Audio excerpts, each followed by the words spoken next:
Why not calling you Moose if I'm the something like Nazi? that. Hmm? Yeah, I remember Chogyam Trungpa saying that, in Buddhism, there's like three poisons. They're called passion, ignorance, and aggression. And Canada represents ignorance. United States represents aggression, and Mexico in the South is passion. So Right. we're ignorant in Canada. We're just sort of spacey. We're kind of like we don't understand things. The world. We It's just because walk. you're coming from the cum states. We live in this blizzard of our minds, Oh, all you the didn't time. get the joke. The cum states, Canada, USA, and Mexico. The cum states. Oh, it's a good one. I never heard That's that one. that's why the Americans are so slow because their chi is all, in the basalt chakra, in the In the baseline chakra. basalt, the baseline chakra. Yeah, Hmm. in the base chakra, yes. Of course. I'm glad we're so spiritual, Tom. All this Yeah. talk about chakras, and Oh no, because that's no, why people come to us because we're so spiritual. yes. I don't know. I no, but I need, my the thing that I was like kind of invested in the last couple of days. I was comparing, the I told you this yesterday. The English translations of Hegel with the German Hmm. original. And yesterday I also spent basically the whole day comparing different translations to the German original, and I came to the firm conclusion that there is no translation of Hegel; there are only interpretations. Well, isn't all translation in some sense an interpretation, right? Because Sure. you think it's an extreme case with Yeah, Hegel. it's a very tail end of what what is a translation. So we can have like say Grisham or Wilbur, and from the way the sentences are constructed, it's very basic English. You can translate it very easily into German. There's Hmm. no there's no there's no difficulty. There's no nuance lost in these kinds of text. These mainstream English to German, German to English translations. And of course, there's always an interpretation, but um, and that's no problem. It's okay. It's fine. You can work with this. You have that Hmm. sometimes with Wilbur that it sounds great in English, but then if you translate it into German, there are there's something missing, and this is not Hmm. because the German translation is not able to capture what is said in English, but because the German language is able to express so much more. And as a German reader, you expect so much more from the text, but it isn't really there, just from the syntax here and from the grammatical aspect Hmm. of this. Because like yeah, Also, people, there's literal translations, and then there's the translation of the essence, and they're often very different, right? I mean, you can make a very literal translation of something and completely miss the spirit of it totally, yes, yes, or you could make some crazy poetic translation which makes no sense at all, but it's very beautiful to read. I know that like Proust, his first translations were very, very beautiful in English, but completely, according to most people, totally inaccurate. So, and then there was later translation of Proust, and everybody hated them because they were more accurate but too technical. yeah. So you never know. But in terms of Hegel, I wonder if the original text is as monstrous and horrific and catastrophic as the English version. Yeah, well, I'm in the lucky position to say it's at least it's way more complicated. For me, as a German native speaker, to read the English translations is less difficult than to read the German one To read it because in German. because he uses a form of German language that is not used like this anymore, Hmm. right? And even and it was not edited, so even his contemporaries like Schopenhauer, that's like an easy readable text in German. It's still complicated, but you can read it, right? But there's something about the way that Hegel used the German language to express ideas. And still, I'm not talking about the ideas. I'm talking the way he kind of describes and brings it into the world by writing about it. And so you are not used to this kind of writing in German anymore. And so Of course. Yeah. and so I told you this yesterday. So and you need you have entire semesters dedicated to a chapter or paragraphs of, of Hegel. And so I'm always a little bit flabbergasted if somebody told me, from the English speaking language, oh, I just, read Hegel. I'm like, really? And so when I'm comparing these texts, so the way he constructs sentences in most cases completely lost. And therefore, all these nuances, and then there are like grave mistakes. And so what you have in these English translations is more or less an interpretation of what Hegel said, but it's not really a translation, if you get my drift. It's very strange to me how that works. Well, I read Phenomenology of Spirit in English, and I read it through very quickly because, well, it's not, because I was goaded on by the Hegelians in our community, especially Cadell, and who he does go through it paragraph by paragraph in detail, and which I didn't. I just got the big gestalt of it, Yeah. That's as much as I really want from Hegel. I don't want much any more than that. Because that's not my area of love. I think my area of love is texts that have more poetics to them, and they're less, although I guess Hegel, there's some poetry in Hegel, but I gravitate towards texts that are more poetic. Yeah, I mean, I don't mean this as a slight to the ideas of Hegel, nor to Cadell. Last, I think, if there's somebody who really has an expertise on this, it's him, and it's probably, he's probably the only one, Yeah. because it's like, but the issue that I want to express is that you can even ask ChatGPT, the issues about German English translations, and even ChatGPT, it's a consensus that there is so much complexity and nuance lost in the translation, because you can't express, the subtle things that the English language just doesn't have the ability to do that, the grammar and all of this. Well, what you're saying is English doesn't have the ability to express subtlety. I would say it has a whole different No, register of yes, subtlety. yes, but It's you not mentioned that yesterday that German is you. so much more subtle than English. It's that it's a different. If it's a different. There's different subtleties. Yes, but German So, is a more complex language, as is Russian, for example. well, that's because you're a bunch of Nazis, Tom. I mean, you have these words that are all strung together, and it's like, who wants to read that? You're trampling again over my argument, you moose. Nazi. I No, mean, at but you least said English is comprehensible, for fuck's sake, or Husserl and all this stuff. Give me a break. What's wrong with you Germans anyway? You'd have to make these no, but you yesterday you made the crazy point. You made the point page-long that it is sentences true about for like Cervantes as well. You know what? that Yeah, I that did. Yeah, I did make that point. Yeah, sure. so that it is more easy for the Spaniards to read Cervantes in English than it is in Spanish. Yep. And so it's like, and also with Dostoevsky, I mean, I'm not able to read Russian, but I would presume that, it is even more beautiful, Crime and Punishment, let's say, in Russian than it is in German, right? And so that's just my only point of contention here. And again, it's like the ideas, as far as I understand them from Hegel, it's like they were hugely instrumental in setting up modernity as we know it, right? Yeah. But then again, the point is these ideas are not rocket science in itself.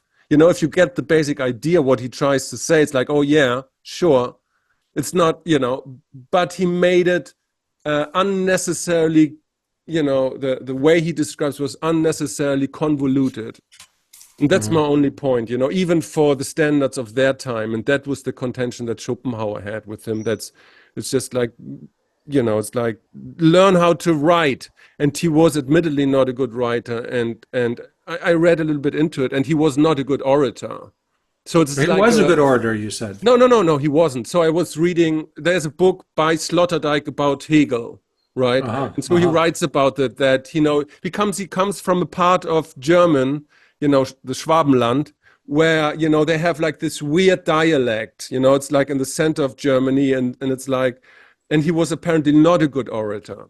Uh-huh. Yeah, So I remember Schopenhauer accusing him of being an illiterate, like this illiterate, ignorant. You think of Hegel as this very sophisticated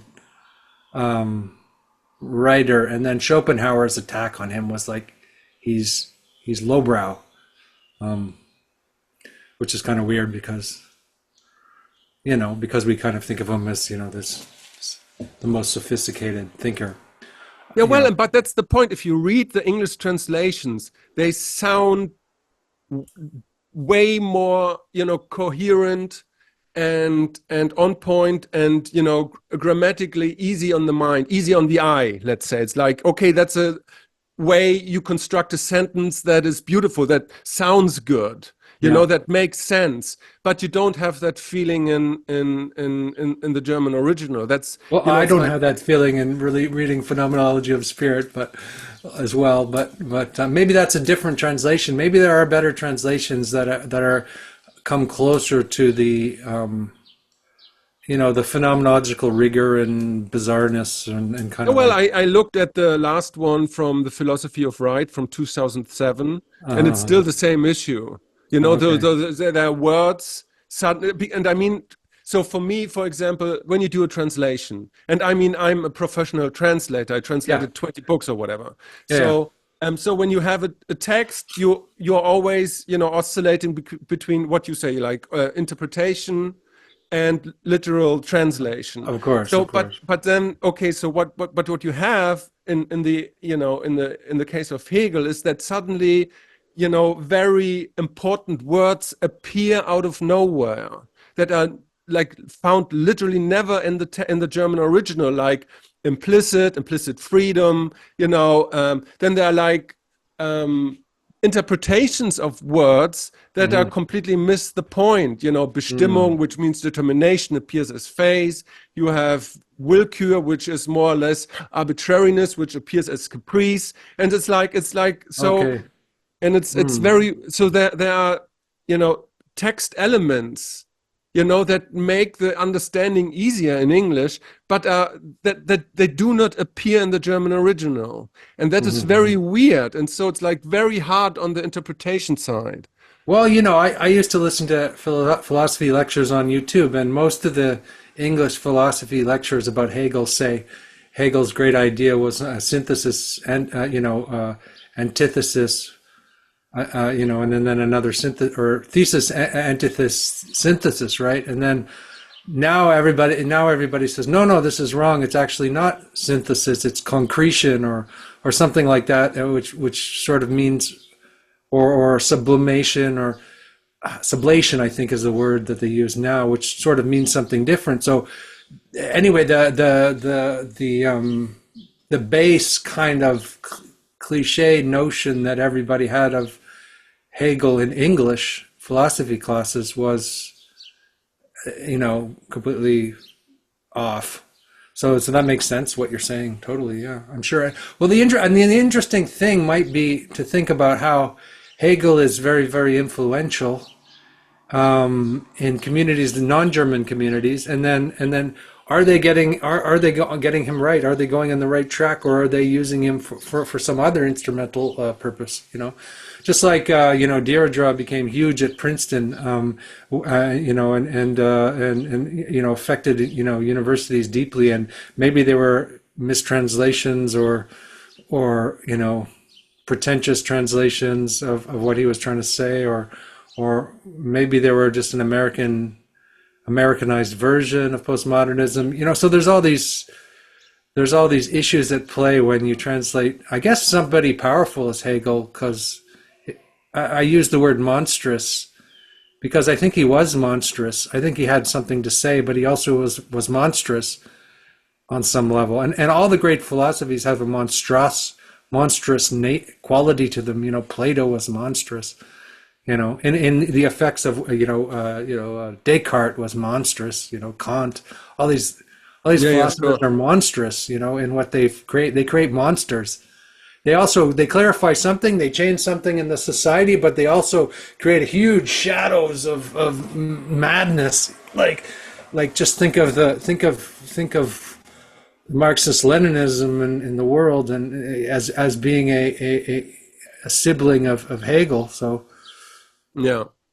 Again, I don't want to diminish what he did, and I mean, this is, I'm by no means a Hegel expert or any of that sort of thing. It's just, and I know how instrumental he was, in establishing, modern, interpretations of law and the rights and the privileges of individuals, and the whole university setup, and the ideas of Weltgeist and dialectics Mhm. and the absolute in spirit and whatnot. So yeah, there's no arguing about all of this. i'm Yeah. just i'm just saying that what I noticed comparing the translations. I mean, obviously these interpretations, translations, they get most of it right. So it's like what I'm talking about here is nuance, There's nuance. Yeah. and so and complexity and translation mistakes, and so what that leads to is that makes out of Hegel like an historical black box,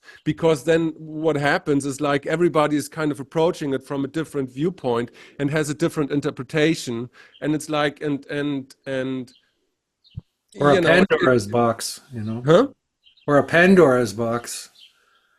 Not just a black box, a Pandora's Yeah, box. yeah, yeah. It's like an occult symbol. It's like when you read Schopenhauer, you get the idea and then you're done with it. Yeah. But it's like you're never, society and in the circles in which we are, we seem to be never able to be done with it. And that's kind Mm. of weird because it's like a collective, hypnosis. So why is like, again, it's like, okay, go ahead and do your Hegel, but there's so much more out there. Why is everybody still gravitating towards Hegel? And I think it's because an occult symbol. It's like Mhm. you, Well, you maybe that's never. what's Hmm? interesting about Hegel. Just to defend Hegel, maybe that's what's interesting about him is he provides an endless font of inspiration for philosophers, whether it's reactions against him or very strong defense of Hegel and or you know Yeah, but then the argument is from, that branch of philosophy that, let's say, Sloterdijk pertains to, that the whole slew, and Sorkin, this no, not Sorkin, Sokal, so that is, that there's a branch of philosophy coming from Hegel that just basically consists of elegant nonsense and word salad, the whole postmodern, absolutely, yeah. because it's like then they made like a thing out of it. And so if Hmm. you really cut it down, okay, so what is really been said in the postmodern text? It's just like, okay, yeah, now what? So you wrote 800 pages for a very basic idea. So it's like where it could be like an art form with Hegel, or like a conscious decision to be a little bit opaque. It seems to be like a weirdness that developed in postmodern philosophy to use that as a rhetorical trick, Hmm. as a rhetorical maneuver to sound more complicated than it actually is. Yeah. Well, I wonder we can also blame that on Heidegger as well. But this kind of language. Um, Yeah, I mean, again, to defend Hegel and our friend Cadell, who's a Hegelian, I'm not going against both of he's them. very clear in he's a very clear interpreter of Hegel. I think there are others who have very opaque and crazy versions of Yeah, Hegel, yeah, and, sure. and Mm. but I want to come back to like I think I got it from Zizek. He talks about the major philosophers being kind of ruptures or traumas in the culture, right? They represent this monstrous rupture, this trauma in the culture. They open something up, but they Yeah, also yeah. they create the Pandora's box of demons. So Hegel's probably a dynamite, a dangerous thing to play around with, or to go too deep into the rabbit hole with, because if you're not really well equipped, you could get quite lost, I would Yeah. say. Yeah, and the weird thing Um, is, and so we talked about this yesterday. So you have, kind of different ways, cultural different ways of approaching Hegel, and I think the German one is kind of different from the Anglo-American one. And so, right. I went into this rabbit hole, and it's like from the German perspective, it is quite clear that he is a Protestant and that he still works like concepts with God. And this is like. So Mm. it's like so we have this discussion about why is Christianity coming back? Why is there resurgent? Alex Ebert just wrote a Substack about this. And it's like, and from if you always go back to Hegel, you should no wonder. You should not wondering why there's a resurgence of Christianity and Protestantism, because that what it was about.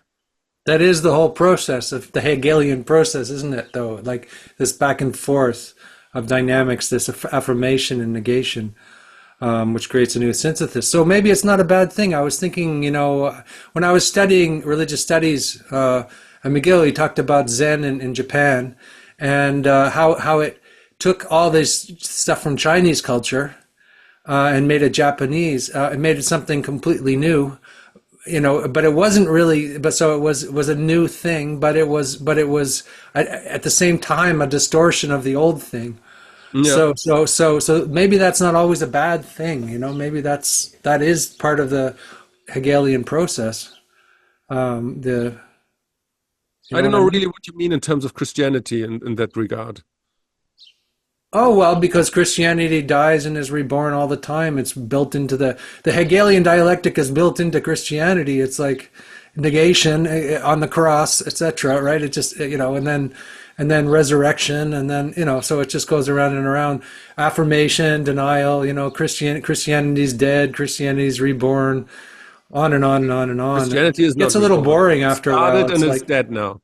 it gets like a endless argument that I don't want to be involved in because I don't Yeah, think but it's the even the point point. trying to make is that I think if we culturally wouldn't always gravitate towards, let's say, that branch of philosophy, Hmm. so but instead focus more on Schopenhauer and Nietzsche, let's say, and Agamben and Sloterdijk, just as an example, Hmm. I don't think there would have been a resurgence of Christianity. I don't think so. Not in that way. And I think the argument is here that if you decide on a more on a higher level, to always gravitate towards Hegel and his theologian ideas and Protestant ideas, then of course on lower levels that will appear as a resurgence of that same principle, which is again Christian and Well, we've Protestant. had that we've had that discussion before.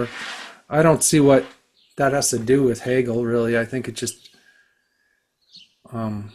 these things are in the culture, and Christianity is too. It's like it doesn't go away. It loses its power and comes back. Well, we had this discussion, so I don't know if Christianity is dead, and no, it's not. I don't think it. I think it just keeps going and changing, just like all the other religions do.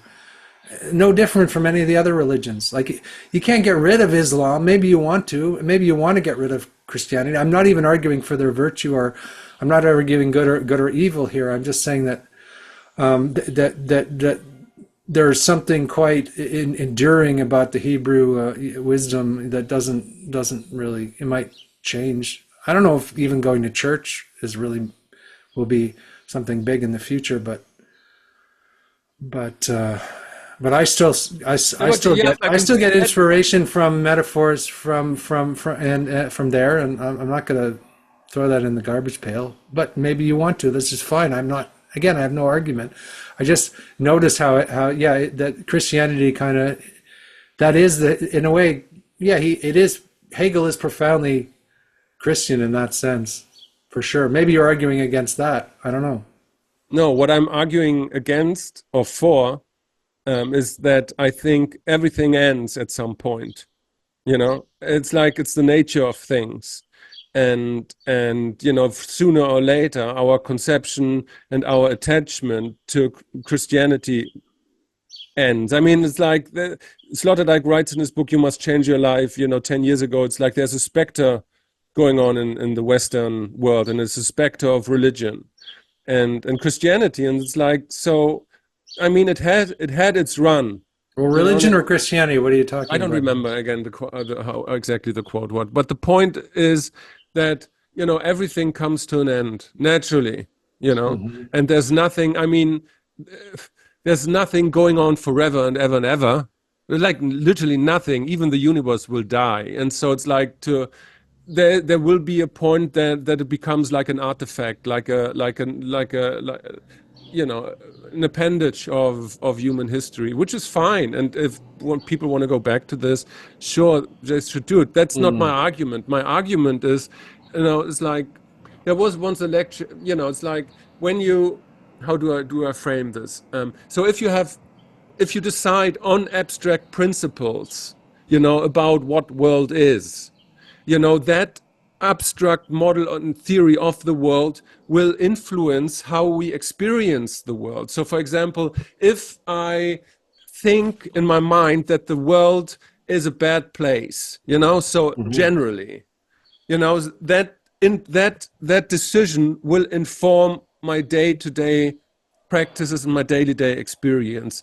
Or if I think, I'm an ugly guy, so then that will inform how I will interact with, say, like the opposite sex. Or if I say I'm an attractive guy, also this will inform how I deal with women on a daily basis. And so my argument is, so if you have an abstract thinker like Hegel, you know creating the building blocks about, what is spirit, what is world, how do we act with this on the most profound level, that will inform naturally how we interact on a day-to-day basis with our world. And if you have this monstrous idea of, which he had, what the world is, but it is basically Protestant and Christian, so that will inform our day-to-day experiences of Christian, of our life. And that's my argument, that we shouldn't wonder that there is a resurgence of,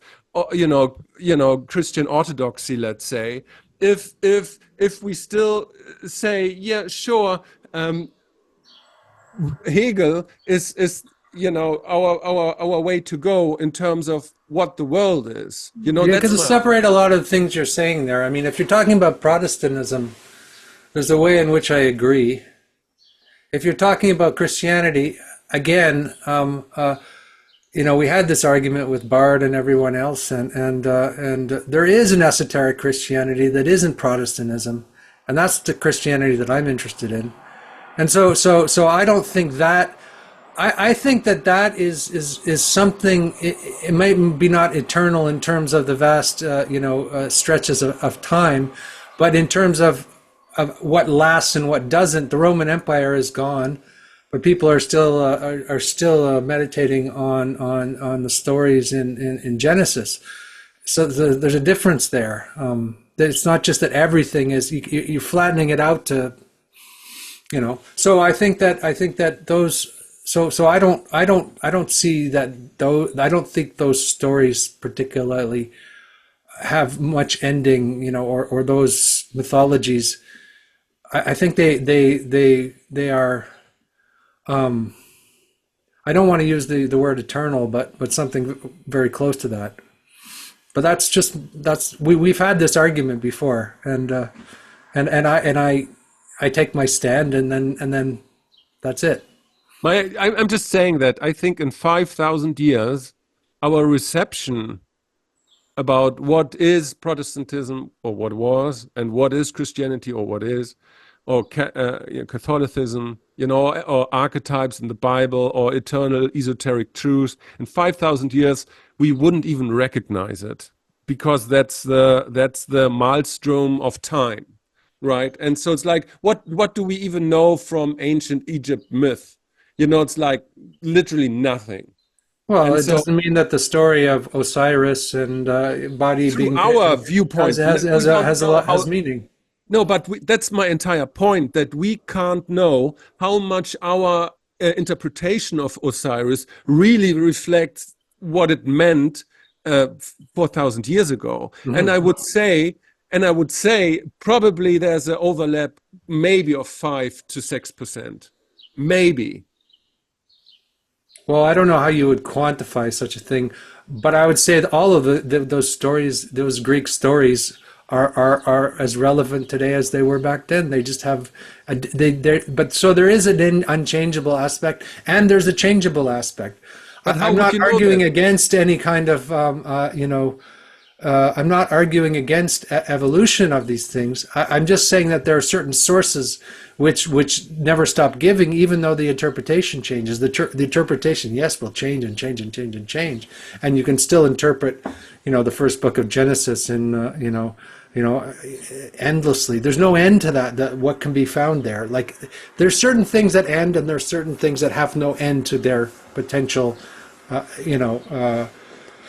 To I their give you an wisdom. example of what I mean. So our interpretation of Osiris is heavily influenced as moderns by Jung and what an archetype Of is, course. right? And so what if, Osiris was 4,000 years ago a part of the city, completely different than what we understand now, a part I'm of. saying there's a refining of the meaning over time and a changing of the meaning over time, but the central metaphor remains the same. It's But you just don't. How would you know that?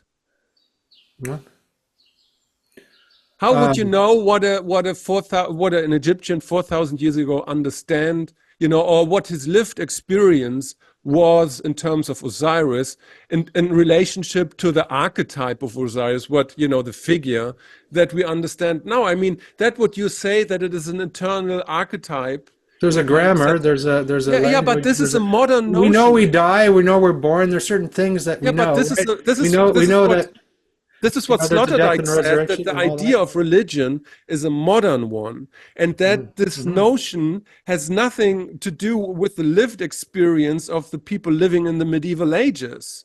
And Okay, so it's but and so it's like, how would you know what Osiris really meant for an Egyptian living 4,000 years ago? Because everything is a modern idea of Osiris, even the historicity of it. well, everything you know is what you know, but there still was an origin called Osiris, and maybe it has changed completely the meaning, but I mean there are certain things that are primordial that don't change, like the fact How that would you know that? That is a modern I model. know This that is we the live modern. and we die, and I know that there's the eye in the pyramid, and it now is like represents consciousness, but maybe it represented some other completely different thing. But there are certain. You're saying there's no patterns at all. That's what No, I'm. I'm not. No, I'm not You're saying giving this at all. postmodern No, argument. I'm not. I'm There not are saying no this at all. patterns. Why? No, I'm not saying this at all. You say the pattern because you're saying that a pattern can't be the same over time. No, I'm not saying this at all. I'm So saying you're there's saying no that. way. I'm saying there's no way of us knowing how much overlap is between our grown notion of what Osiris is Oh, agreed. and the lived experience of an Egyptian living 4,000 years ago. Everything we know is through a modern lens, through a psychology lens, through a sociology lens, and an anthropological lens. We have no way of understanding what the lived experience of Osiris was 4,000 years ago. And my estimate is that there might be an overlap, maybe of 5 to 6%. Maybe. I don't know. That's my guess. Well, even that is a strange modern notion of trying to Yeah, quantify, sure. Because I right? can't be, yeah, but I can't, I'm a modern being. So 5%, 5 6% is still a lot. I mean, there's still something there, right? That's why it's still around. Whereas, well, there are gods that are living, and there are gods that no longer have much. I mean, there are gods that have people organize around and worship, and then there's gods that people no longer worship, right? I mean, So for example, so Jeremy Johnson, he writes a lot about Gebser, and Gebser was the guy who informed kind of Wilber. And so what Gebser did, so Wright was the first one who wrote about, how our general perception of the world changes over time, so developing perspective in the Renaissance, and and so it's like what you would do is like you go back, and for him it was the prehistoric people conceptualizing world as a cave, for example. So everything was cave-like, and the world was the cave. And so it's like that is such a, such a baseline, and not baseline, but like a fundamental building block of what consciousness and psyche is, that we can barely understand it, barely what that means to live in a world as cave, right? And so it's like, and so in that kind of context, the gods appear, so it's we can't even understand what that meant. We can approach it tangentially, maybe, and we can build models and ideas around it. But again, it's like it's very hard to understand, like to get like a 50% understanding of the phenomenon. And that's my whole point. And so you go 5,000 years in the future, and it's like maybe we are so much developed by then that our interpretation of what Christianity is and was is completely different than our interpretation of Christianity now. I agree. And that's what I'm saying, but there'll still be a Christianity to interpret. It will just be different. And there will be some perennial things there still, because there's birth and death and, resurrection and all that. That's all still there. I mean, there's some things that are beyond interpretation, and there are other things that can be interpreted, right? So I see it as like, it's like the game of chess, right? There's rules to it, right? And people may be playing chess, there's no reason why people can't be playing chess in 1,000 years and that the rules don't change at all. Although you could invent an entirely new game. But there's still certain rules, and there's still certain kinds of movements that you can make, and you can't move your knight, diagonally, and you can't move your bishop, and there's certain. The human body is a body. Maybe it will maybe the human body will become some sort of machine in the future. I don't know, but for the moment we have biology. So I think these stories are kind of like that. They're so I have an example, thought experiment. It's just a thought experiment, So in terms of our relationship to the future. So if there is, if there are instances, historical instances that provide a continuity. So it's like, okay, so there are certain phenomena that continue through time. Let's say, certain archetypes or certain ideas, whatever, certain memes. Then you must, if that is the case, that there are certain elements in history that appear and continually appear, then there must be, just logically, there must be cases where there are completely different forms we interpret at the same thing. So let's say, a Christianity that is not the same that the Christianity was 1,000 years before, that there's no continuity at all. So if there are phenomenons that are continuing through time, there must be other phenomenons that are not continuing in time. And so it's entirely possible to think that there are like instances where we interpret something that have no base in the history. You get what I'm saying? And so it's very difficult to find out what is what. Oh yeah. I mean, we don't know. Yeah, I mean, so I give you an there example. are different interpretations of Christianity going on right now. For example, Gurdjieff interpreted Christianity. He interpreted. Judas as being the main disciple of Christ, the best guy, which would be totally, what's the word? Heretical to most Christians. Most of his notions of Christianity were heretical to most Christians, and yet he claimed to be doing esoteric Christianity. So I like there's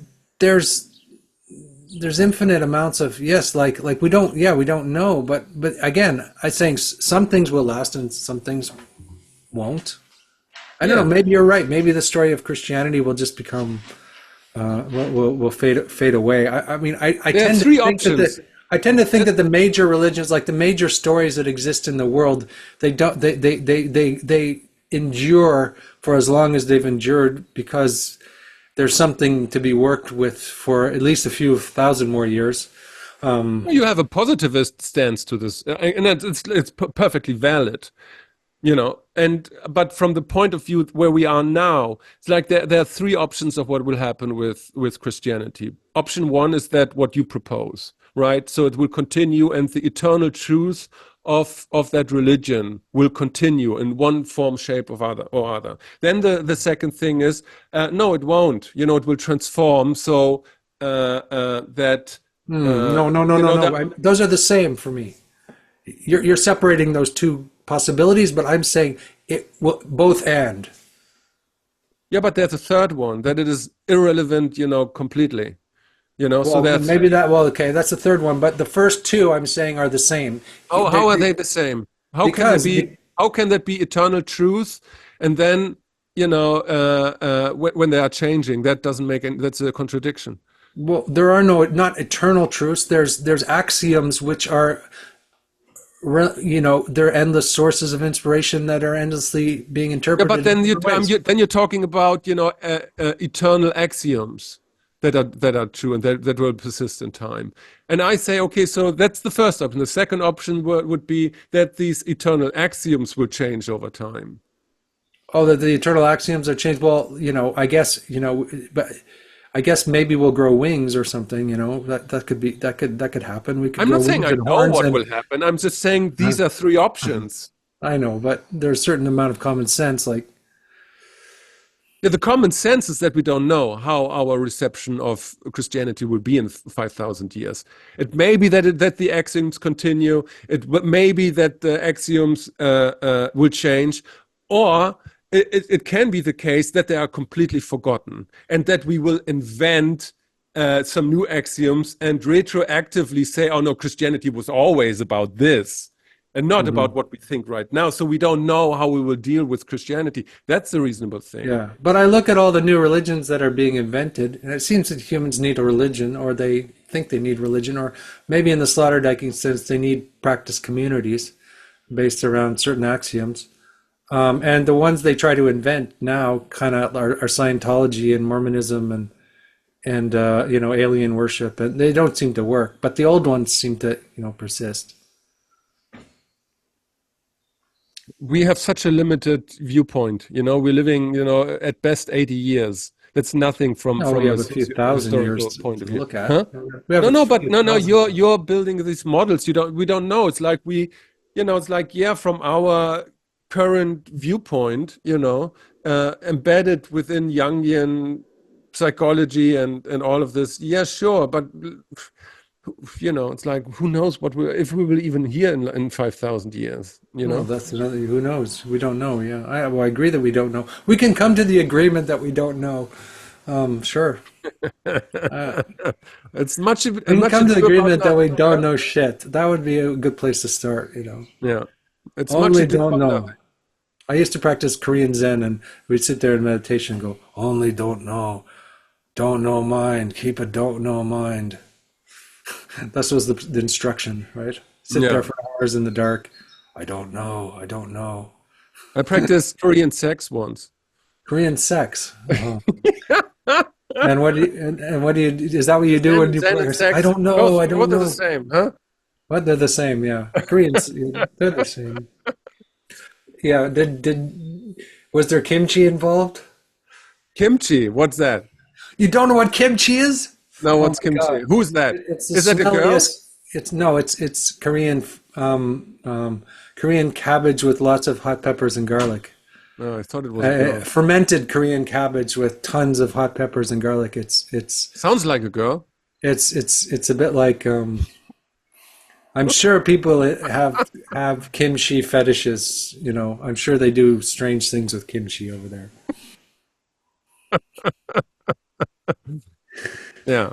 Okay, Anyhow, so where did we? But okay, so apart from this intermezzo, how did we come to this discussion about because of Hegel, and so that was my argument that yeah, I don't know, that we don't that Hegel is like an opaque figure and we don't know who and what we're interpreting. That was my point. You know, Mm-hmm. if there is a continuity in his ideas, if his interpretation of ideas change, or if it's a vapid, empty word salad to begin with, you know. So you don't know which one of these three because, you know, how Well, would you know? yeah. How would you know? Well, there must be something there because people just love to masturbate to Hegel all day long for hours and hours and end, and there must be a reason why they do that. Yeah, I would claim ignorance about why that is, but no. I I think mean, we're it's going so to fun. piss I off mean, a lot of people in this no, conversation. but I mean, the great thing about our time is that we have YouTube, and you know, it's like imagine you would have YouTube lectures from Hegel right now. You know, it's like Hmm. to look at him and get an impression of how he presents his ideas to students. You know, like Viveki or whatever, like have lectures, and so then Yeah. you could interact with him, you can ask questions, you know, that's like that would be the great thing in 500 years, that you have these people, you know, now on tape basically. And what an antiquated expression, on tape, but you get what I mean. It's like um, what that will do to humanity. It's so interesting because, you know, um, the vagueness disappears. Right. If you could, yeah, I guess we're just left with these documents of great philosophers that we've never had and then so we're dialoguing with them, forever. Yeah. Because we're confused about what they have to say, or we're puzzled, or we're attracted. So there is a constant, endless dialogue with these great philosophers. But what I wonder is, are there any great philosophers now that we don't know about? And in 500 years, we'll look back and say, "Oh, that guy was a great philosopher." Or are we just always Are we going to endlessly comment on the great philosophers of the past? Like, could a Plato appear in our time? That offers an entirely new perspective, or which is horrific and traumatizing, and also but also opens up another Pandora's box. Is that possible? Of course. Who knows? Like, I'm sure there's a few. I'm sure there's one or two of those kind of people, but we don't know who they are, and we can't know who they are until like 500 years or 200 years, or Yeah. so we don't. Yeah, again, it's. Well, I mean, like if you're somebody like Nietzsche or Crowley, you know at that time what that means. I like Layman Pascal's expression of tantric patriarchs. You know, it's like they were there to instigate, to initiate, you know, a new era in global spiritual thinking. You know, Mhm. and so and you have the same thing with, you know, these big eras that we call, you know, modernity or postmodernity or whatever. It's like Hegel and Schopenhauer were right at the very beginning of modernity as we know it, and Yeah. enlightenment. And so it's like and if there is, you know, what Wilber calls like a momentous, or Claire Graves, a momentous leap into a second tier integral postmodern consciousness, there will be, you know, there will be philosophers that usher in a new way of thinking that we will cherish in 400 years, Yeah, yeah, there will because be. I think so. But maybe they're not on the liminal web. I mean, maybe they're hiding somewhere else. Maybe they're not on YouTube. Maybe they're somewhere else. yeah, I mean, it's like, have you ever heard of Nick Land, for example? So Yeah, he's Nick. like an accelerist, and I mean, he is like very hard to come by. But as far as my feeling is, his philosophy will get even more, you know, important by the years, I think. You know, so but it's like, I don't know.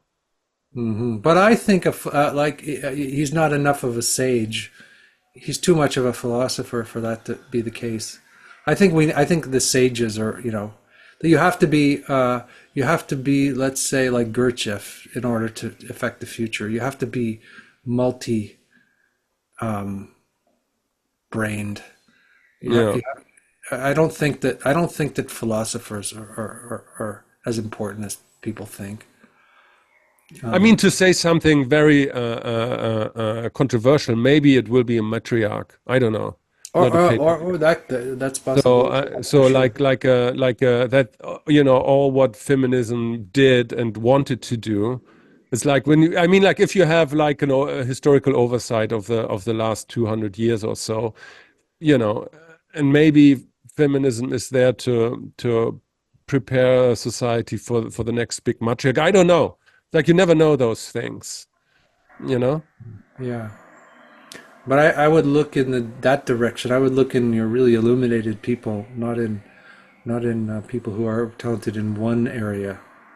People who are kind of in the center of the mandala, so to speak, not on one edge of the mandala. That's where I would look. But they are the kind of people that are not going to be visible in the liminal web. I was thinking that when I was reading Ebert's paper, it's like he's referring to all these people who are very interesting and very smart and very cool, and they're kind of like what people are into these days, and it all gets washed away, right? And then one person is left, or It's super nobody interesting, but nobody yeah, is left, right? yeah. One of If you these have people, we will be left. It's just like how many poets have there been, and how many are left? One or two in each era, right?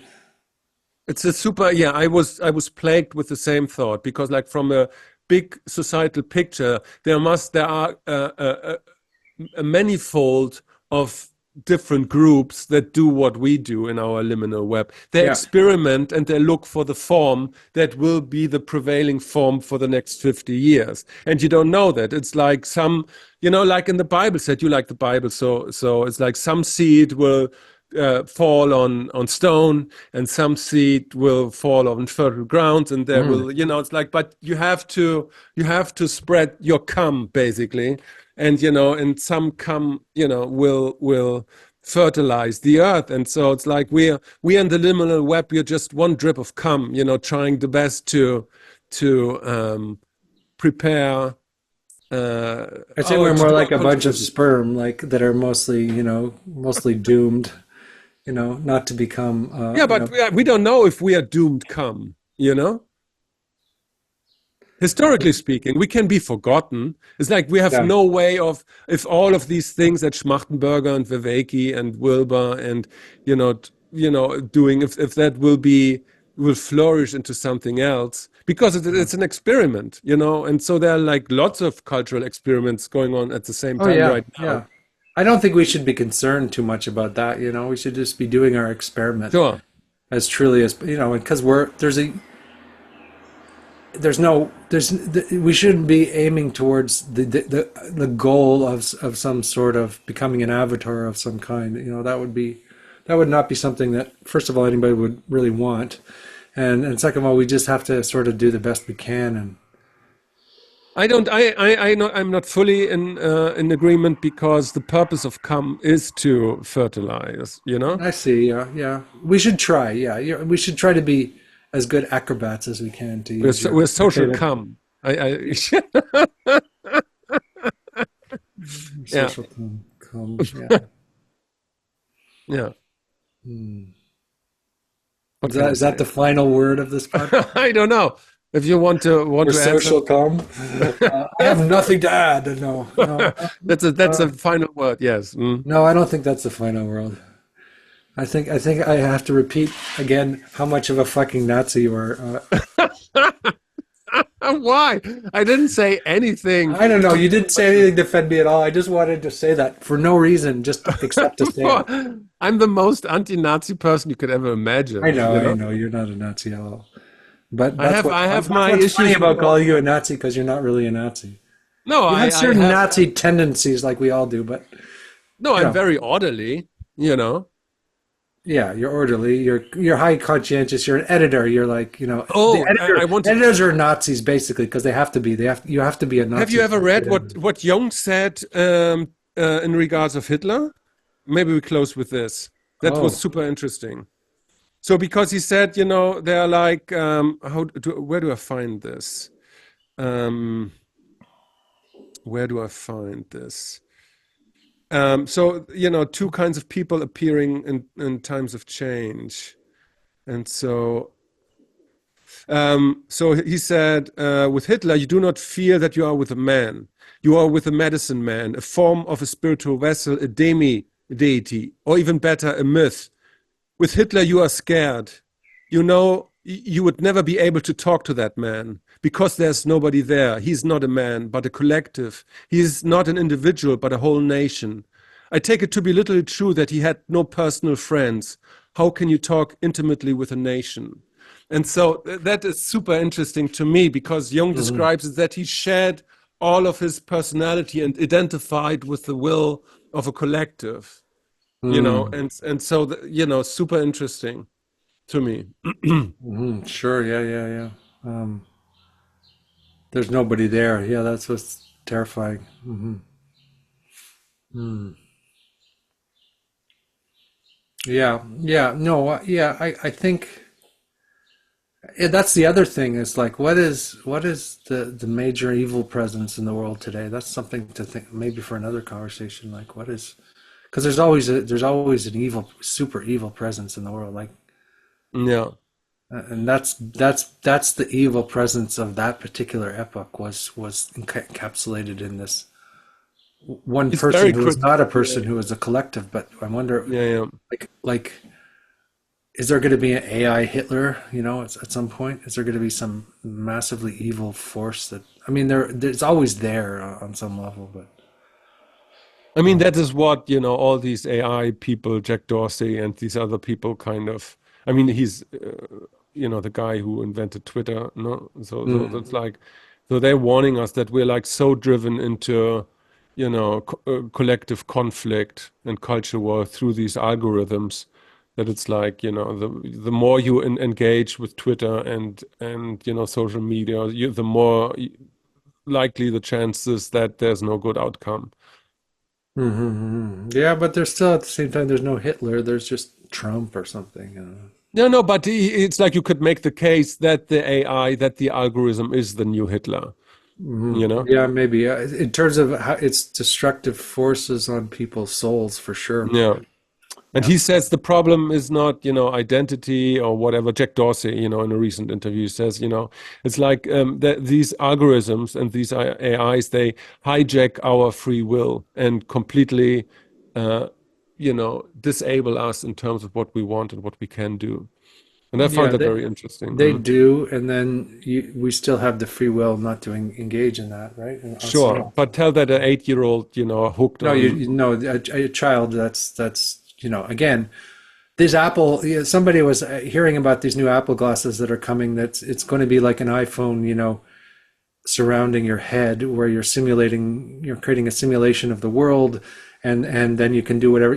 It's going to be like LSD, and it's going to be worse than the iPhone, and it's going to be like LSD for children. So Yeah, eventually people are going to have to say like children, this is not for children, right? yeah. Whatever it is, it might be powerful in positive ways as well, but all that shit should be, as far away from children as possible. Children should have no access to And Instagram. maybe people with an Fuck, IQ man. lower than 110 or 100 shouldn't have access to these things either. People Nothing lower good. than 100.